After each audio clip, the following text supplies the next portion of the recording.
যদি কখনো দেখতে পাও যে একটি রাইট অ্যাঙ্গেল ট্রায়াঙ্গেলের সমকোণী ত্রিভুজের দেখো বহির ব্যাসার্ধ আর অন্তর ব্যাসার্ধ দুটোর মান বলে দেওয়া আছে, তাহলে রাইট অ্যাঙ্গেল ট্রায়াঙ্গেলটার এরিয়া যদি বের করতে বলে, অর্থাৎ সার্কাম রেডিয়াস মানে বহির ব্যাসার্ধ আর হচ্ছে ইন রেডিয়াস মানে অন্তর ব্যাসার্ধ। চলো আমি একটু ড্রয়িং করার চেষ্টা করি।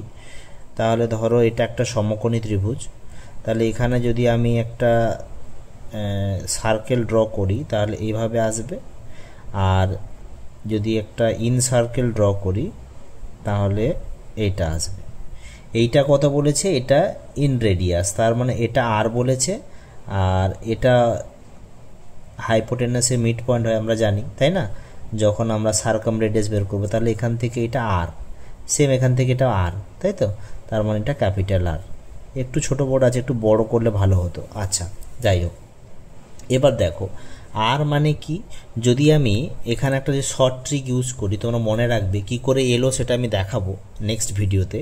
তাহলে এই ধরনের অঙ্কের এরিয়া অফ ট্রায়াঙ্গেল যদি আমি এবিসি বিতে যদি সমকোণটা হয়, তাহলে এ বি সি তোমরা একদম শর্টকাটে মনে রাখবে আর স্কোয়ার প্লাস 2 স্মল আর ক্যাপিটাল আর।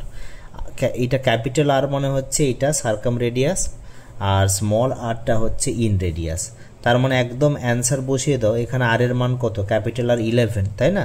আর এটা হচ্ছে 5 স্কোয়ার হয়ে যাবে প্লাস 2 ইন্টু 5 ইন্টু 11, তার মানে 25 প্লাস এইটা, তাই তো 110, তাহলে এটা হয়ে যাচ্ছে 135 স্কোয়ার ইউনিটস বা স্কোয়ার সেন্টিমিটার। এই হয়ে যাবে আমাদের অ্যান্সার। আমি নেক্সট ভিডিওতে নিয়ে আসছি যে কী করে এটা আমরা ধরলাম। এটা তোমরা শর্ট কোশ্চেনের জন্য করে রাখতে পারো, মনে রাখলেই আমাদের হয়ে যাবে। Thank you.